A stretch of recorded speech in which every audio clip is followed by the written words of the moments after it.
भक्तजनों, आज आप सुने सावन मास का बुधवार व्रत का था।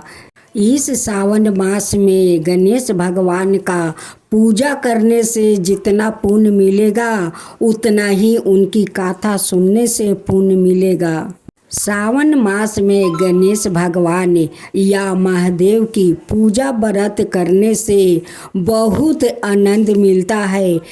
जितना गणेश भगवान का पूजा और कथा सुनने में पुण्य मिलता है उतना ही महादेव का व्रत और कथा में पुण्य मिलता है। इस सावन में तो गणेश भगवान सबसे ज़्यादा खुश होते हैं, क्योंकि उनकी पिता को जो इतना सारे भक्त लोग उन्हें स्नान करवाते हैं, दूध पिलाते हैं, भांग धतूर खिलाते हैं। ये सब देखकर गणेश भगवान का बहुत आनंद मिलता है। जो सावन महीना में आनंद मिलता है वो कहाँ और महीना में मिलता है। इस सावन मास में तो मेरे माता पिता को 16 श्रृंगार होते हैं और उन्हें गेट बंधन भी होते हैं, उन्हें विवाह भी होते हैं। ये सब आनंद और महीना में कहाँ होता है। यही तो सावन महीना में मेरे माता पिता को सबसे ज़्यादा खुशी मिलता है। उसी में तो उनकी संतान भी खुश रहते हैं। तो हम सारे भक्तों मिलकर बोले गणेश भगवान की जय, भोलेनाथ की जय, माता पार्वती की जय।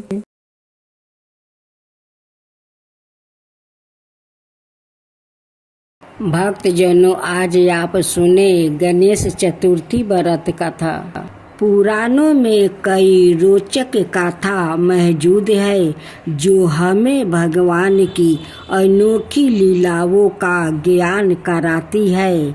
ऐसी ही एक पौराणिक कथा का वर्णन हमें गणेश चतुर्थी के संबंध में भी मिलता है। इस कथा में ही हमें इस बात का उत्तर भी मिलता है कि गणेश चतुर्थी को चांद दर्शन निषिद्ध क्यों होता है। चिरकाल की बात है, एक बार धन के देवता कुबेर को अपने अपार धन पर अभिमान हो गया। एक दिन उनके मन में विचार आया कि मेरे से अधिक धनवान समस्त जग में कोई नहीं है। मुझे अपने धन का प्रदर्शन करना चाहिए। अपनी संपत्ति का दिखावा करने के लिए देवता कुबेर ने सभी देवताओं को भोजन पर आमंत्रित किया। जब वो भगवान शिव और माता पार्वती को भोजन के लिए निमंत्रण देने पहुँचे तो भगवान शिव जी कुबेर की मनसा को समझा गए थे कि वो सिर्फ अपनी धन संपत्ति का दिखावा करने के लिए उन्होंने अपने महल में आमंत्रित कर रहे हैं। भगवान शिव जी ने कुबेर का अभिमान तोड़ने के लिए गणेश जी को उनके साथ भेजने का निर्णय लिया। भगवान शिव जी बोले, मैं कुछ महत्वपूर्ण कार्यों में व्यस्त हूँ, आप मेरे पुत्र गणेश को अपने साथ ले जाइए। भगवान शिव जी की आज्ञा मानते हुए कुबेर गणेश जी के साथ अपने महल वापसी आ गए। वहाँ उन्होंने गणेश जी के सामने अपने धन दौलत का खूब बखान किया और फिर उनके बाद उन्होंने भगवान गणेश जी को भोजन ग्रहण करने के लिए कहा। गणेश जी को भोजन में विभिन्न प्रकार के पकवान परोसे गए और धीरे धीरे गणपति जी ने पूरा भोजन समाप्त कर दिया। इसके बाद उन्होंने कुबेर जी से और भोजन लाने को कहा। उन्होंने काफ़ी सारा भोजन फिर से परोसा गया और वो भी उन्होंने खत्म कर दिया। इस प्रकार वो महल के रसोई घर में बाना पूरा भोजन खा गए।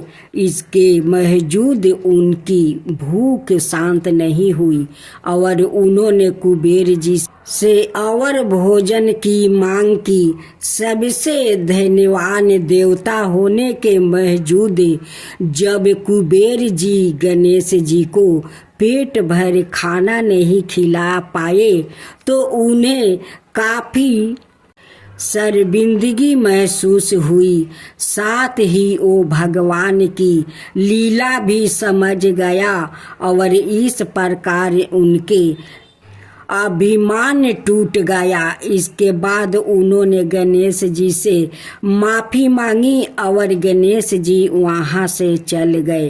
रास्ते में वो अपनी सवारी मूषक पर सवार होकर जा रहे थे। रास्ते के बीच में मूषक ने एक सर्प देखा और भय से उछल पड़े, जिसके कारण वो संतुलन खो बैठे और नीचे गिर पड़े। नीचे गिरने की वजह से उनके सारे कपड़े गंदे हो गए। वो उठे और इधर उधर देखने लगे। तभी उन्हें कहीं से हंसने की आवाज़ सुनाई दी, लेकिन गणेश जी को आसपास कोई नहीं दिखाई दी। थोड़ी देर बाद उनका ध्यान आसमान में चंद्रमा पर गया और उन्हें तब पता चला कि चांद देव उनके गिरने का उपहास बना रहे थे। यह देखकर गणेश जी अत्यंत क्रोधित हो उठे और चंद्रमा को श्राप देते हुए बोले कि हे चंद्रमा, तुम इस प्रकार से मेरी व्यवस्था का मजाक उड़ा रहे हो, यह तुम्हें शोभा नहीं देता है। मेरी मदद करने की बजाय तुम मुझ पर हंस रहे हो। जाओ, मैं तुम्हें श्राप देता हूँ कि आज के बाद तुम इस विशाल गगन पर राज नहीं कर सकोगे और तुम्हें कोई भी देख नहीं पाएगा।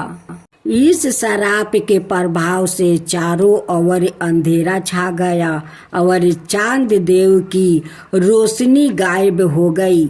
चंद्रमा को अपनी गलती का एहसास हुआ और वो अपनी गलती के लिए गणेश जी से बार बार क्षमा मांगने लगा। चंद्रमा को इस प्रकार लाचार देखकर गणेश जी का गुस्सा शांत हो गया। चांद देव ने फिर से गणेश जी से कहा कि कृपाई आप मुझे माफ़ कर दीजिए और मुझे अपने इस श्राप से मुक्ति कीजिए। यदि मैं अपनी रोशनी इस संसार पर नहीं फैला पाया तो मेरे होने ना होने का अर्थ खत्म हो जाएगा। यह सुनकर गणेश जी ने कहा कि मैं अब चाह कर भी अपना श्राप वापस नहीं ले सकता, परंतु इस श्राप के प्रभाव को कम जरूर कर सकता हूँ।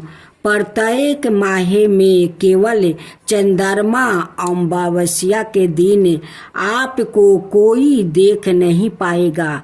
इसके बाद आपकी कलाएं बढ़ती जाएगी और पूर्णिमा के दिन आप अपने पूर्ण स्वरूप में दिखाई देंगे।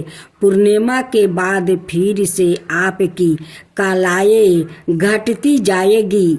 गणेश जी ने आगे कहा कि आज गणेश चतुर्थी पर अपने मेरे अपमान किया है। आज के दिन अगर कोई आपको देख लेगा तो पाप का भागीदार बनेगा। इसके पश्चात गणेश जी कैलाश पर्वत पर वापस लौट गया। मान्यताओं के अनुसार इस कारण से आज भी गणेश चतुर्थी के दिन चांद दर्शन अशुभ माना जाता है। चौठ माता की जय हो, चौठ माता की जय हो। एक सेठ सेठानी थी, उनके एक बेटा और बहू थी। बहू सबको भोजन करवा के फिर सवाए भोजन करती थी। एक पड़ोसिन ऐसी भी थी जो रोज पूछती कि बहू आज क्या बनाया खाया है। बहू कहती, हे पड़ोसिन ठंडो बासी। एक दिन उसके पति ने ऐसा सुनकर विचार किया कि आज तो पकवान बनाया जाए, फिर देखती हूँ कि मेरी पत्नी क्या कहती है। उसने तरह तरह के पकवान बनवाया और घर के सभी लोग ने एक साथ बैठकर भोजन किया। आज भी पड़ोसिन ने पूछा तो बहू ने कहा, पड़ोसिन ठंडो बासी। सेठ के लड़के ने सोचा कि कोई बात तो अवश्य है जिससे कि मेरी पत्नी ऐसी कहती है। उसने अपनी पत्नी से पूछा, तुम रोज ठंडो बासी क्यों कहती हो? क्यों तुम बासी खाती हो? ऐसे क्यों कहती हो? जब कि अपना सबने एक साथ बैठकर कई तरह के पकवान खाए। उसकी पत्नी बोली, आपने जो खा रहे हैं वो बाप बूढ़े की कमाई है। जिस दिन आप काम करके लाओगे उस दिन मैं समझूंगी कि ताजा भोजन कर रही हूँ। अब एक दिन लड़के ने माँ से कहा, मैं एक बार शहर में कमाई करने जा रहा हूँ। माँ बोली, बेटा अपने पास इतना धन है कि खाया नहीं जा सकेगा। माँ के माना करने पर भी बेटे ने सवाए कमाने का मन बना लिया और जाते समय पत्नी से कहा, मैं जब तक कमाकर बहुत सा धन लेकर ना आऊं तुम चूल्हे की आग मत बुझाने देना। एक दिन चूल्हे की आग बुझ गई तो वो मन ही मन घबराने लगी, कहीं मेरे पति पर संकट तो नहीं आन पड़ा। जल्दी से पड़ोस में से आग लाकर चूल्हे में राख देती है। ऐसा विचार करके पड़ोस में गई। वहाँ पड़ोसिन ने चौठ माता का व्रत पूजन कर रही थी। पड़ोसिन ने कहा, थोड़ी देर में आकर ले जाना। बहू ने पड़ोसिन से पूछा, आप यह व्रत क्यों करती है? इससे क्या मिलता है? पड़ोसिन ने कहा, चौठ माता के इस व्रत को करने से अन्न लक्ष्मी मिले और अपनी मनोकामना पूरी होता है। अब बहू भी चौठ माता का व्रत करने लगी। दीवार पर चौठ माता बनाई। उस दिन घी गुड़ का चूरमा बनाकर रात्रि को चंद्रमा को अर्घ देकर भोजन करती है। ऐसा करते करते बहू दिन हो गया। चौठ माता ने उस बहू के पति को सपना दिया कि साहूकार का बेटा तू जागे कि सोए, तेरी पत्नी बहुत याद कर रही है। घर जाकर उसकी चिंता मिटाओ। तू दुकान खोल कर कंकु केसर का पगला बन के बैठ जाना। आज तेरा हिसाब किताब चुकता हो जाएगा। अब तो चौठ माता ने जैसा कहा था वैसा ही हुआ था। उसने घर जाने की तैयारी की और गाड़ी भर के धन दौलत लेकर चल दिया। रास्ते में एक बड़ा सा काला नाग फन फैलाए बैठ गया और कहने लगा, आज तो मैं तुझे डांसूंगा, छोड़ूंगा नहीं। आज तेरी आहू पूरी हो गई है। सेठ ने लड़के से कहा, आज चौठ माता ने मुझे सपना दिया तो मैं पत्नी से मिलने घर जा रहा हूँ। वहाँ मेरी पत्नी बहुत चिंता कर रही है। मैं उसे मिल कर जरूर आऊँगा। तब तुम मुझे डांस लेना। नाग ने कहा, तुम शपथ पूर्वक कहकर जाओ तो मैं तुम्हें जाने दूंगा, परंतु लौट कर नहीं आए तो तुम्हारे घर आकर मैं तुम्हें डांस लूंगा। इस प्रकार सांप को वचन देकर वो अपने घर पहुंचा। वहाँ सभी से हंसी खुशी से मिला और भोजन करने को बैठा तो उदास होकर बैठ गया। उसकी पत्नी ने उदास होने का कारण पूछा तो पति ने काले नाग वाली बात बताते हुए कहा, यदि मैं उसके पास नहीं जाऊंगा तो वो घर आकर ही मुझे डांस लेगा। पत्नी बहुत चतुर थी। उसने कहा कि आप घबराओ नहीं, लेट जाओ, मैं एक उपाय करती हूँ। पत्नी ने कमरे की सात पेटी सिरवा धोई। पहली पेटी पर रेत, दूसरी पर इतरा, तीसरी पर गुलाल फूल, चौथी पर कंकु केसर, पांचवी पर लड्डू पेड़ा, छठी पर गादी गलैचा और सातवीं पेटी पर दूध का कटोरा भर कर रख दिया।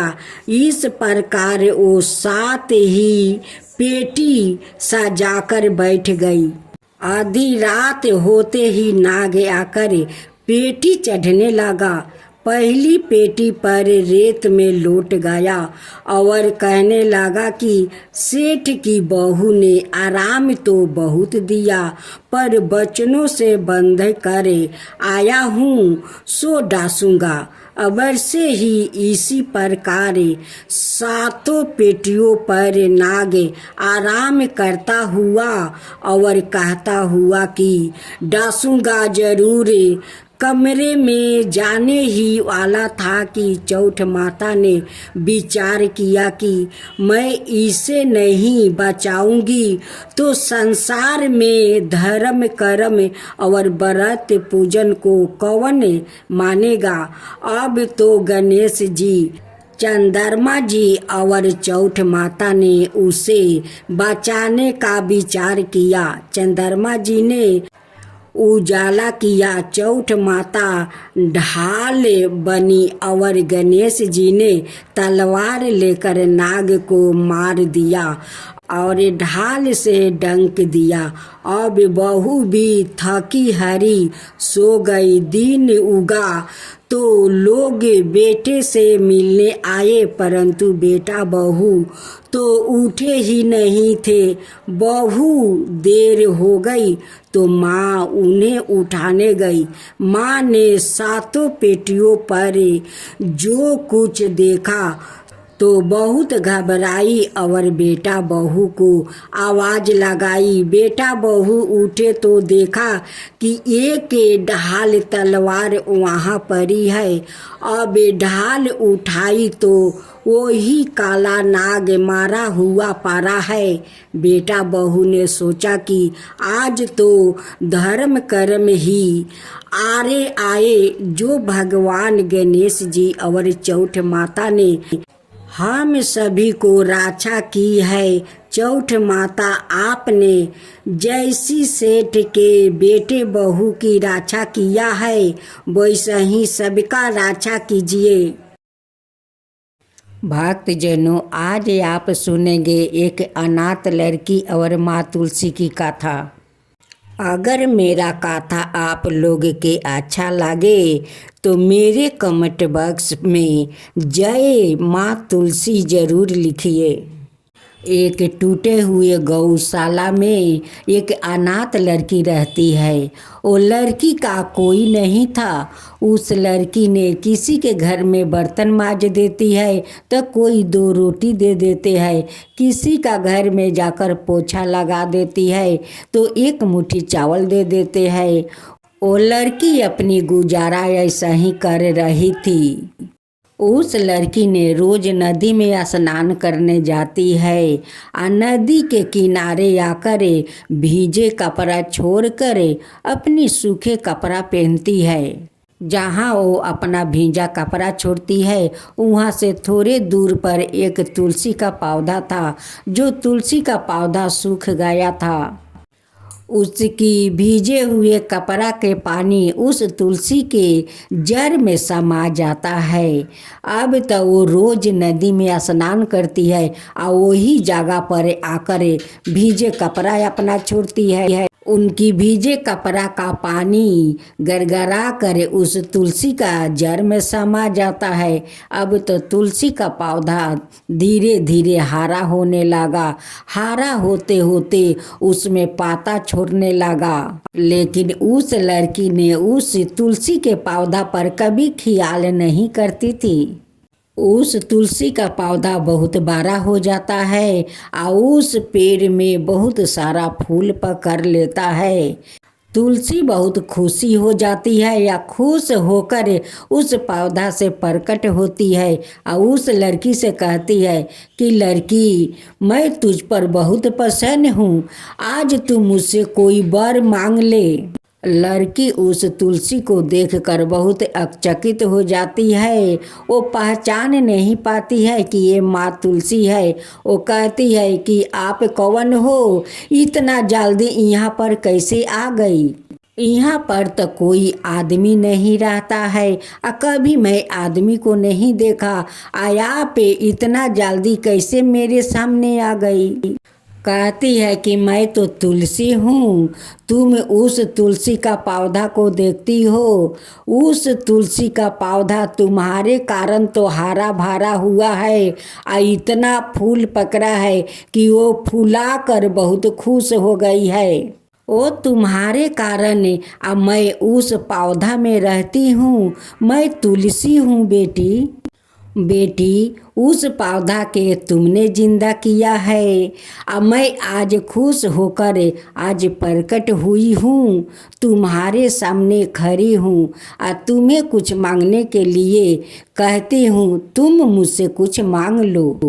उस लड़की कहती है कि हे माँ तुलसी, मैं तो अनाथ हूँ, कभी तुलसी का पौधा देखा नहीं, उसलिए मैं पहचान नहीं पाई माता, मुझे क्षमा कर दीजिए। फिर तुलसी कहती है कि बेटी, तू मुझसे कुछ वर मांग ले। उस लड़की कहती है कि माता, मैं क्या मांगूं? मेरा कोई माता पिता नहीं है, नहीं कोई अपना परिवार है, नहीं मेरा घर द्वार है, मैं तो गौशाले में रहती हूँ। उस लड़की ने कहती है कि माता, अगर आप कुछ देना ही चाहती है तो मुझे ऐसा जीवन साथी दीजिए कि उनके साथ मैं जीवन बिता सकूं और उनके साथ खुशी खुशी से रह सकूं, अपना संसार बसा सकूं। ऐसे ही मुझे वरदान दीजिए माता। फिर लड़की कहती है कि माता, यहाँ पर तो कहीं दूर दूर तकले कोई घर द्वार दिखाई नहीं दे रहा है, तो मेरा जीवन साथी कहाँ मिलेगा? माँ तुलसी कहती है कि बेटी, तू उसके लिए चिंता मत कर, मैं सब कुछ बंदोबस्त कर दूंगी। माँ तुलसी अपना माया शक्ति से उस गौशाला का वो माया जाल नगरी बना देती है। माँ तुलसी उस लड़की को कहती है कि बेटी, तू लाल चुनरी पहन कर उस दरवाजा के सामने बैठ जाना। देखना एक राजकुमार इस नगरी से आएंगे और तुम्हें पसंद करके वो अपना घर ले जाएंगे और ले जाकर वहाँ पर धाम धूम से अपना शादी तुम्हारे साथ करेंगे। उस लड़की माँ तुलसी से वो रो कर कहती है कि माँ, आप मेरे लिए इतना कुछ कर रही है तो आप मेरा माँ बन जाइए और उस राजकुमार के हाथ में अपना हाथ से मेरे हाथ धरा दीजिए माता। कहती है कि माँ, अगर आप मेरे हाथ अपना हाथ से उस लड़के के हाथ में नहीं देगी तो मैं उस लड़का के साथ नहीं जाऊंगी माँ। मैं उसी टूटे हुए गौशाला में मैं अपना गुजारा कर लूँगी, लेकिन उस लड़का के साथ मैं नहीं जाऊंगी। नहीं तो आपका एक दिन के लिए मेरे माँ बन जाइए माता। आप तो सभी को माँ है, तो मेरा माँ आप बन जाइए। अब माँ बन कर उनके हाथ में मेरा हाथ दे दीजिए। माँ तुलसी बहुत दुविधा में पड़ जाती है और चिंता करती है कि ये लड़की को तो कोई नहीं है, ये तो बेचारी अनाथ है, मैं क्या करूँ। माँ तुलसी कहती है कि ठीक है बेटी, मैं अपना हाथ से तेरे हाथ उस लड़के के हाथ में दे दूंगी। लड़की जाकर दरवाजे पर बैठ जाती है। राजकुमार आते हैं तो उस लड़की को देखते रह जाते हैं। लड़का कहता है कि मैं तुम्हारा माता पिता से मैं बात करना चाहता हूँ। लड़की कहती है कि मेरा माता है, पिता नहीं है, जो है मेरी माँ है, वही मेरी माँ है, वही मेरी पिता है, वो जो कहेंगे वही मैं करूँगी। माँ तुलसी एक साधारण सा माता का रूप में आती है। कहती है कि बेटा, आप मेरे बेटी से शादी करना चाहते हो। लड़का कहता है कि हाँ, मुझे तो बहुत पसंद है, मैं तो आपसे बात करना चाहता था। माँ तुलसी उस लड़की के हाथ उस लड़का के हाथ में धरा देती है और दोनों उनकी आशीर्वाद लेते हैं और कहती है कि दूधो नहाओ पूतो फलो, अखंड सौभाग्यवती रहो बेटी। इस माया जाल नगरी का नाम रोशन करना बेटी, रोशन करना। तू मुझे भूल मत जाना बेटी। बेटी कहती है कि माता, मैं कभी नहीं भूलूंगी, इस माँ को तो कभी नहीं भूलूंगी। और सभी गाँव वासियों को सभी को बोलूंगी कि माँ तुलसी का आंगन में बैठा कर सभी लोग श्रद्धा भक्ति से पूजा पाठ करें। मैं तो आपका शरण में रहूँगी माँ, आपका सेवा करूँगी, आपका पूजा पाठ करूँगी माँ, आपको कभी नहीं भूलूँगी। बाहर बाहर से लोग उस गांव में आते हैं। कहते हैं कि यहाँ पर तो कोई एक घर भी नहीं था, इतना सुंदर नगरी कैसे बन गया। सभी लोग उस राजकुमार से पूछते हैं कि इस गांव का नाम क्या है। राजकुमार कहते हैं कि इस गांव के नाम में माया जाल नगरी है। इस माया जाल नगरी का मैं राजा हूँ। हे माँ तुलसी, जैसे आप उस अनाथ लड़की पर कृपा किया, माँ बन कर उस लड़का को हाथ में उसका हाथ धरा दिया, वैसा ही सबका ऊपर कृपा कीजिए। हे माँ तुलसी, सबका ऊपर कृपा कीजिए। जो आपका कथा कहता है उस पर कृपा कीजिए, जो सुनता है उस पर कृपा कीजिए, सबके ऊपर कृपा कीजिए। हे माँ तुलसी, माँ तुलसी की जय हो, माँ तुलसी की जय हो। अगर मेरा तुलसी जी का कथा अच्छा लगा हो तो आप इस कमेंट बॉक्स में ज़रूर जय तुलसी माता लिखिए।